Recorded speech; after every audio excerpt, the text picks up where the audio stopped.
Adriana Núñez por la información. Y ya que hablamos de migración, y ya que hemos estado hablando de la pandemia, de la COVID-19, del aumento de los casos, vamos a hablar particularmente del norte de Santander, en Colombia. Hablemos de Cúcuta, que finalmente, digamos, de los pasos fronterizos entre Colombia y Venezuela, es el que más se impacta con este paso. Decía la periodista que 500 personas a diario atraviesan la frontera por las trochas ilegales. Esto es un impacto importante. Y de esto quiero conversar con Alonso Belloquín Barrios, ex asesor de la Secretaría de Salud del norte de Santander, consultor y asesor en salud. Señor Belloquín, bienvenido, buena tarde, gracias por atendernos. Y Dania, muy buenas tardes, me alegra saludarla y qué bueno participar en este programa con ustedes, en este tema tan interesante. Pues gracias por su tiempo.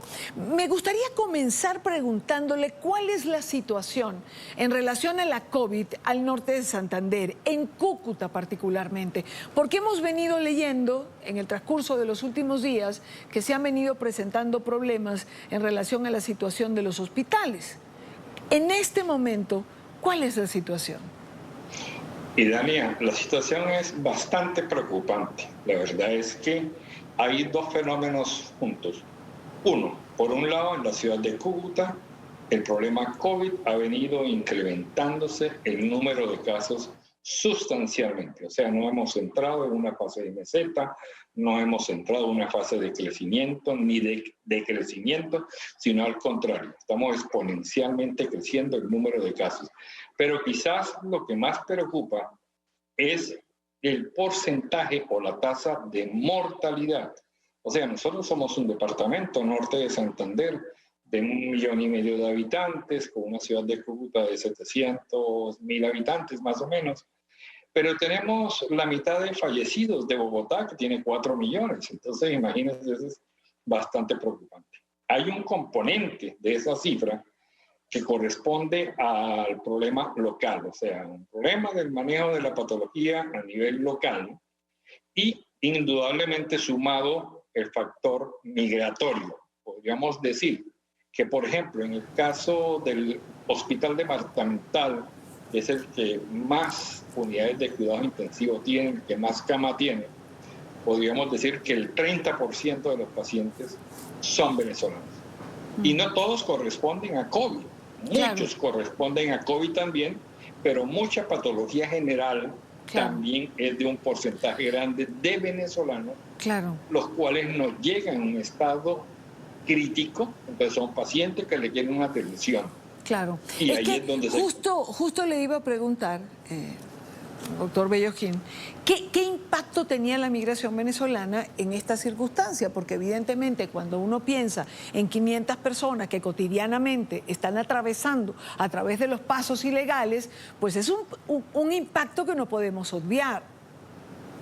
Es un impacto muy grande. Ahora, numéricamente, desde el punto de vista de impacto, estamos hablando de que el 30% de la capacidad hospitalaria está siendo ocupada por venezolanos. Un hospital que tiene, pongámosle, 700 camas, el 30% están ocupadas por venezolanos. Ahora, estos venezolanos ingresan con una situación de salud crítica. Ellos no vienen por una gripa.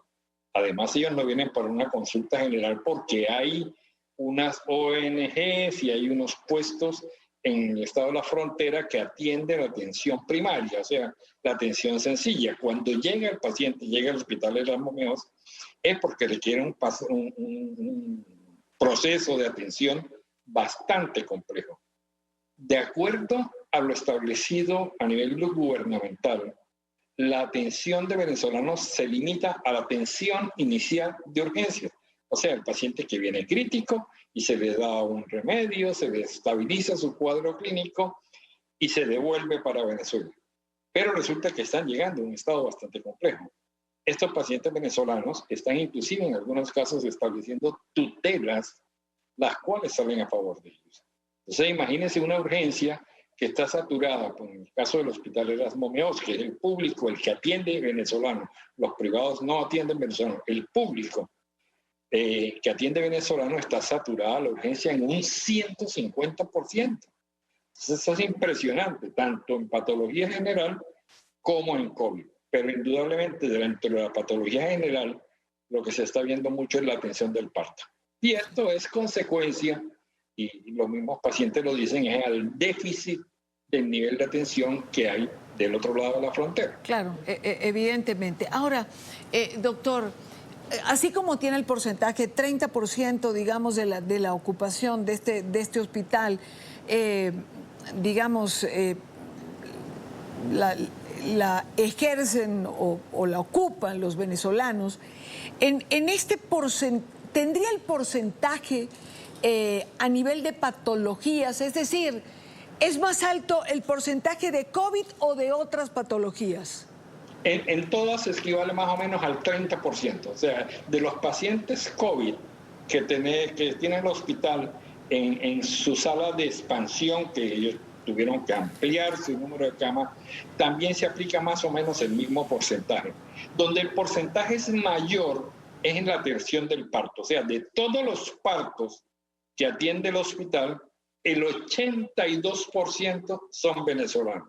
O sea, en parto sí que verdaderamente que hay un déficit.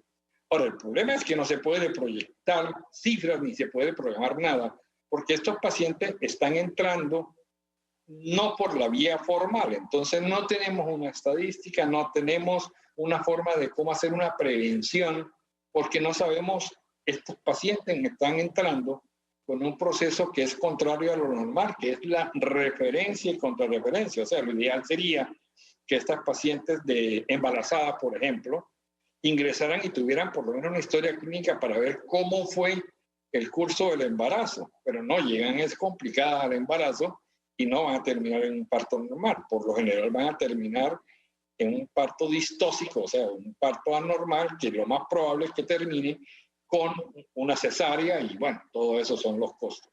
Eso repercute indudablemente en el sistema, en el proceso de facturación. Claro. Por ejemplo, al hospital le deben alrededor de 63 mil millones de pesos por conceptos de atención a venezolanos, no más, 63 mil millones de pesos, eso es muchísimo. Y eso le hace falta al hospital. Claro, evidentemente que le hace falta.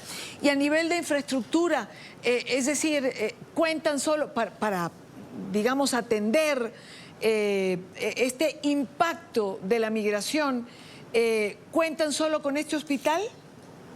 Sí, porque es que la norma y el direccionamiento que dio el ministerio es que los venezolanos solamente lo atiende la red pública. La red pública en norte de Santander está dada por las instituciones públicas. Claro. En caso de Cúcuta, el Hospital Departamental Erasmo Meos, que está superado en un 150% el servicio de urgencia, de los cuales el 30% son venezolanos. El Hospital de Pamplona, pero más que todo los que son de frontera, el Puerto Santander, el Hospital de Ocaña también son los públicos, son los únicos que pueden atender a los venezolanos, o por lo menos son los únicos que el ministerio les va a reconocer la atención. Al privado, si lo atiende, lo atenderá como emergencia crítica, le ponen un suero y lo mandan de una vez a un hospital departamental, que es el único que puede atender a venezolanos. Lo que nos deja, doctor Bellojín, en una situación complicada, digamos, para el norte de Santander, porque con deudas acumuladas en los hospitales, con una saturación, digamos, de pacientes por el impacto de la migración, más los pacientes propios de la región, no creo que este sea el mejor momento para atender la crisis de salud que se está presentando pues en todas partes. Así es, y el gerente del hospital lo ha dicho, que la única alternativa va a ser suspender, pero es que hay un tema humanitario que es imposible. Claro. ¿Cómo puede dejar usted desangrando a un paciente en la puerta o una embarazada que esté a punto de parir, etcétera, y tenga un sufrimiento fetal? Eso es imposible. Nosotros como médicos esa situación no la vamos a tolerar. Claro. Entonces, pues, hay que insistir. la capacidad hospitalaria está dada, o sea, se está sobrellevando el tema, etcétera. Hemos venido trabajando con el sector gremial, con un amigo, doctor Luna, el tema de por lo menos que los enfermos no pasen por debajo del puente, porque eso agrava toda la situación. Entonces, que se haga una especie de formalización, no sé, ahí sí es una política migratoria que tiene que establecer el país para normalizar la frontera y poder tratar de mejorar la situación de atención en salud. Pero se han sumado las dos cosas, la falta de infraestructura hospitalaria en Venezuela, el tema del COVID y la situación de alerta roja que ya tenemos acá en la ciudad de Cúcuta.